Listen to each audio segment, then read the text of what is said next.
ఈ 17వ శ్లోకములో సవిత్రీభిర్వాచాం వాచాం వాక్కులను సవిత్రీభి కన్న తల్లులు శశిమణి శిలాభంగ రుచిభి చంద్రకాంతమణుల కాంతులు విరజిమ్మిడి వారు అయిన వసిన్యాద్యాభిస్త్వాం వసిన్యాది వాగ్దేవతలతో కలిసి సహజనని కలిసి నీవు సంచింతయతియః నీవు కొలువు తీరెదవు. అట్టి నిన్ను సంచింతయతియః నిన్ను చక్కగా ఎవరైతే చింతన చేస్తారో వారు సకర్త కావ్యానాం భవతి మహతాం భంగిరుచుభిః మహాత్ముల రీతిగా వాగ్దేవత ముఖపద్మంలోని పరిమళాలతో వచోభిర్వాగ్దేవీ వదన కమలామోద మధురై వాగ్దేవత ముఖపద్మంలోని పరిమళాలతో పోలిన పలు రుచులు వాక్కులతో కూడిన కావ్యాలను రచించగలిగే సమర్థులవుతున్నారు కదా తల్లి. ఈ చంద్రకాంతుల మణుల వంటి కాంతులు కలిగిన వాగ్దేవతలు 24 మంది. ఈ 24 మూర్తులతో కూడిన లలితాంబను ధ్యానించే దాని మహిమ ఈ శ్లోకంలో వర్ణించబడింది. ఈ 15, 16, 17 శ్లోకాలు కూడా సారస్వత సిద్ధికరాలు.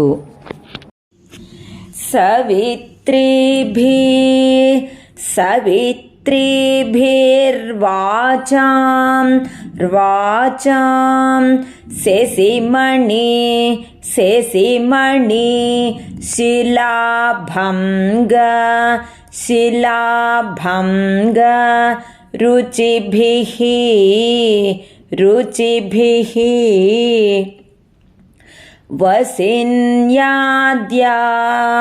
వసిన్యాద్యాభిస్త్వాం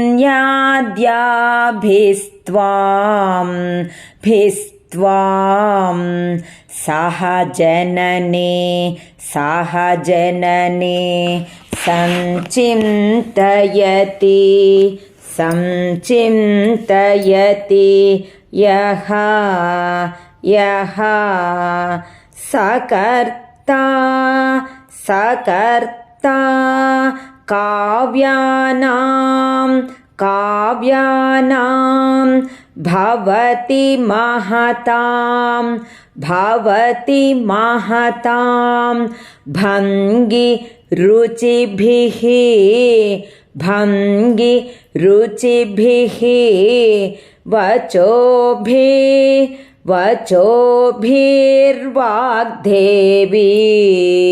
వాగ్దేవి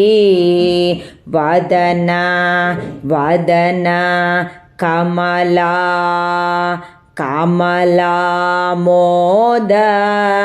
కమలామోద మధురై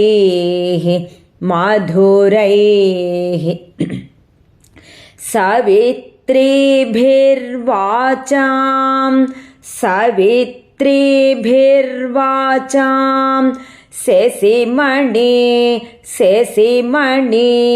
శిలాభంగ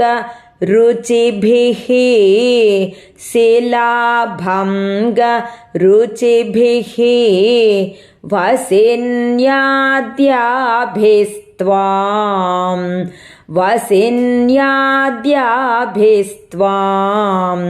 సహజననే సంచింతయతి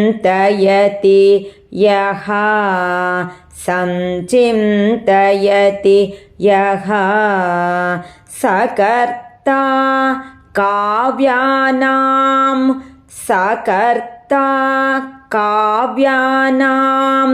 భవతి మహతాం భంగిరుచిభిః వచోభిర్వాగ్దేవి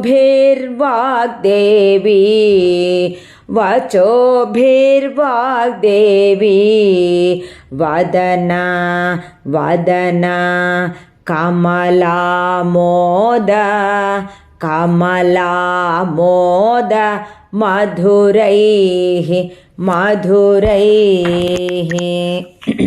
सवित्रीभिर्वाचां शशिमणिशिलाभङ्गरुचिभिः वसिन्याद्याभिस्त्वां सह जननि संचिन्तयति यः सकर्ता काव्यानां भवति महतां भङ्गिरुचिभिः वचोभिर्वाग्देवी वदनकमलामोद मधुरैः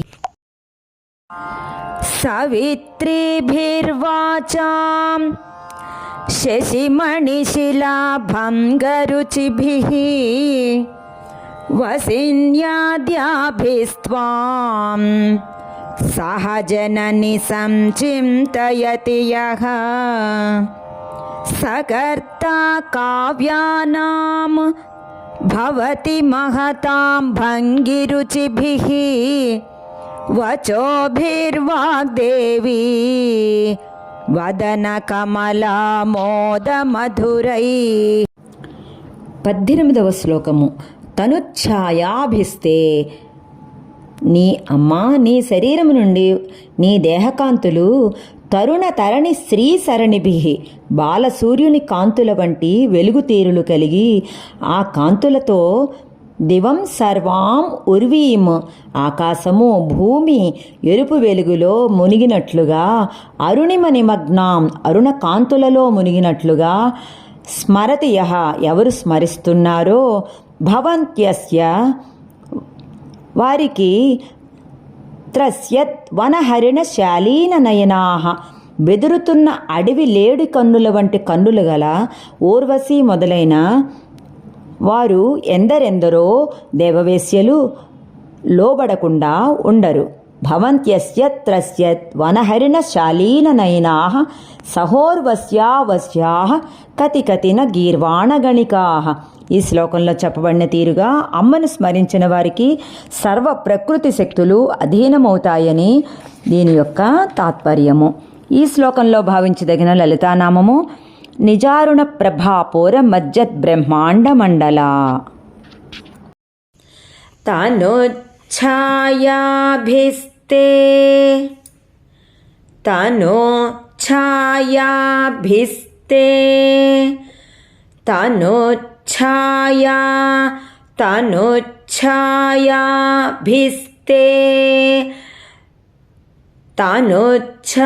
తనుఛాయాభిస్తే తరుణతరణి తరుణతరణి శ్రీసరణిభిః శ్రీసరణిభిః దేవం దేవం సర్వాముర్వీం సర్వాముర్వీం అరుణిమా అరుణిమా నిమగ్నాం నిమగ్నాం స్మరతి యః స్మరతి యః భవంత్యస్య భవంత్యస్య త్రస్యత్ త్రస్యద్ వనహరిణ వనహరిణ శాలీన నయనాః శాలీన నయనాః సహోర్వశ్యా సహోర్వశ్యా వశ్యాః వశ్యాః కతి కతినా కతి కతినా గీర్వాణ గీర్వాణ గణికాః గణికాః తనుఛాయాభిస్తే తనుఛాయాభిస్తే తరుణతరణి తరుణతరణి శ్రీసరణిభిః శ్రీసరణిభిః దేవం సర్వాముర్వీం దేవం సర్వాముర్వీం అరుణిమ నిమగ్నాం अरुणिम निमग्नां स्मरति यः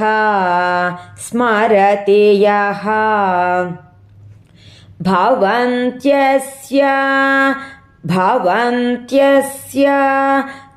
त्रस्य द्वनहरिण शालीन नयना सहोर्वस्यावस्याः कति कति न गीर्वाणगणिकाः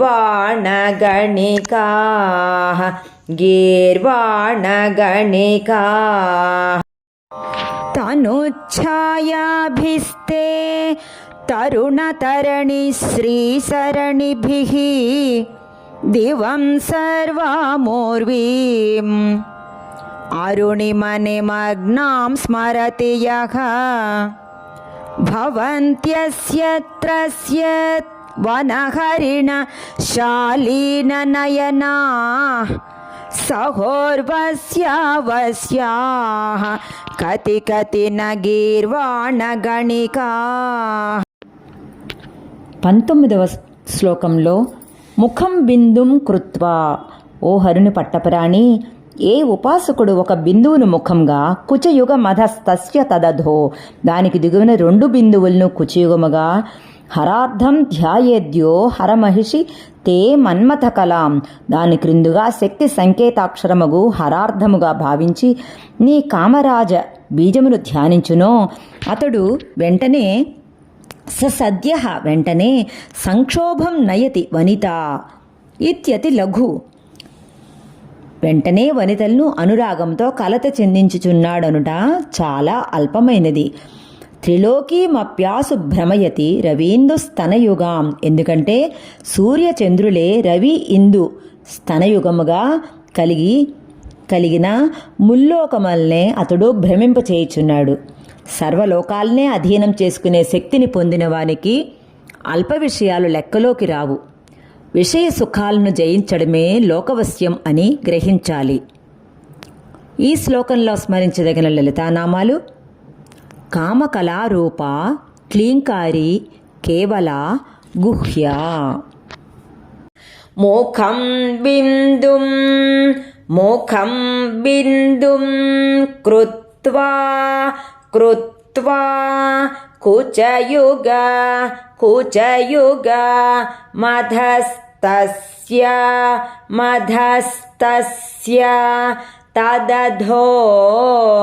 తదధో హరార్థం ధ్యాయేద్యో హరమహిషి తే మన్మథ కలాం ససద్యః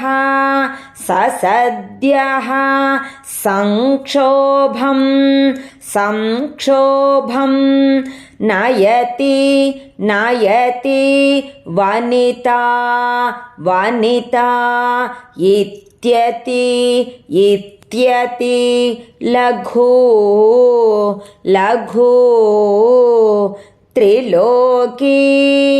త్రిలోకీమప్యాసు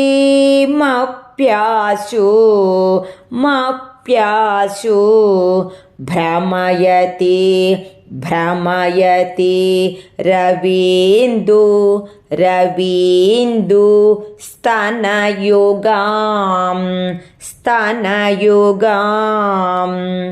ముఖం బిందుం కృత్వా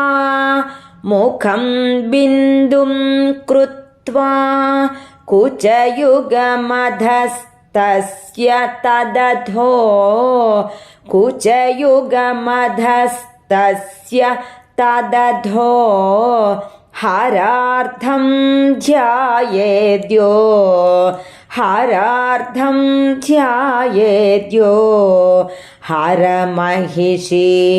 హరమహిషి ते मन्मथकलां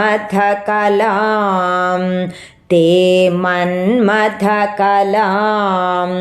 ससद्यः संक्षोभं ससद्यः संक्षोभं नयति वनिता इत्यति लघु त्रिलोकीमप्यासु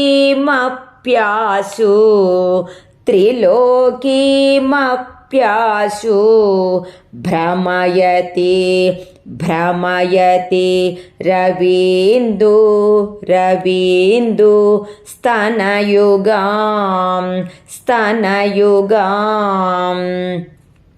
मुखं बिन्दुं कृत्वा कुचयुगमधस्तस्य तदधो हरार्धं ध्यायेद्यो हरमहिषि ते मन्मथकलां ससद्यः संक्षोभं नय मुखं बिन्दुं कृत्वा कुचयुगमधस्तस्य तदधो हरार्धं ध्यायेद्यो हरमहिषि ते मन्मथकलां ससद्यः संक्षोभं नयति वनिता इत्यति लघु त्रिलोकीमप्यासु भ्रमयति रवीन्दुस्तनयुगाम्. 20 శ్లోకంలో కిరంతీ అంగేభ్య ఓ తల్లి నీ యొక్క దివ్యమైన అంగముల నుండి కిరంతీం ప్రసరిస్తున్న కిరణ నికురుంబామృత రసం కిరణ సమూహములతో అమృత రసాన్ని వెదజిల్లు హిమకర శిలామూర్తిమివయ చంద్రకాంత శిలామూర్తి వంటిది నీ స్వరూపం. హృదిత్వాం ఆధత్తే అట్టి నీ స్వరూపాన్ని ఎవరు తన హృదయంలో ధ్యానిస్తున్నారో సర్పాణాం దర్పం వారు పక్షిరాజైన గరుత్మంతుని వలె శకుంతాధిపయవ పక్షిరాజైన గరుత్మంతుని వలె సర్పాణాం దర్పం శమయతి సర్ప విషబాధలను హరించివేయగలరు. ఇంకను జ్వరప్లుష్టాన్ దృష్ట్యా జ్వరతాపము గల వారి బాధను కూడా అమృతానికి ఆశ్రయమైన సుషుమ్నా నాడి వంటి తమ చూపు చేతనే జ్వరతాపం గల వారి బాధను కూడా తొలగించి సుఖింపచేయగలుగుతారు. కిరంతి మంగేభ్యః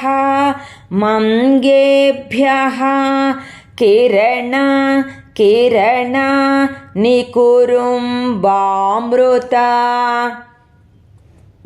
నికురుంబామృత రసం హృది త్వామాధత్తే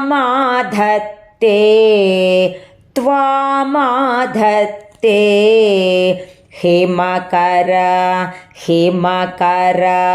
శిలామూర్తి మివయః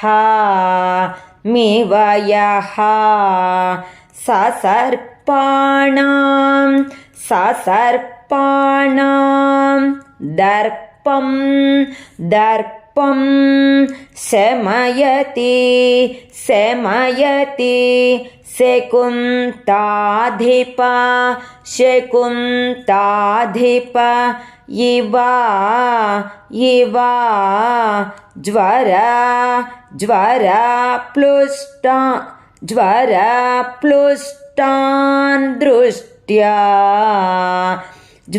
జ్వరప్లుష్టాన్ దృష్ట్యా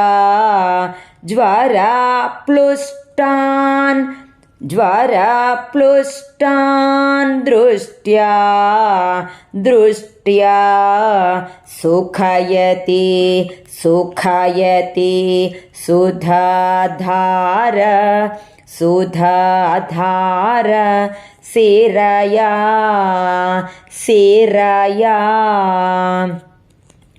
किरन्तीमङ्गेभ्यः किरन्तीमङ्गेभ्यः किरणनिकुरुम्बामृतरसं किरणनिकुरुम्बामृतरसं हृदि त्वामाधत्ते हृदि त्वामाधत्ते हिमकर हिमकर शिलामूर्तिमिव यः शिलामूर्तिमिव यः ससर्पाणां दर्पं ससर्पाणां दर्पं शमयति शकुन्ताधिप इव शमयति शकुन्ताधिप इव ज्वरप्लुष्टान् दृष्ट्या ज्वरप्लुष्टान् दृष्ट्या सुखयति सुखयति सुधाधारशिरया सुधाधारशिरया किरन्तीमङ्गेभ्यः किरणनिकुरुम्बामृतरसं हृदि त्वामाधत्ते हिमकरशिलामूर्तिमिव यः ससर्पाणां दर्पं शमयति शकुन्ताधिप इव ज्वरप्लुष्टान् दृष्ट्या सुखयति सुधाधारशिरया।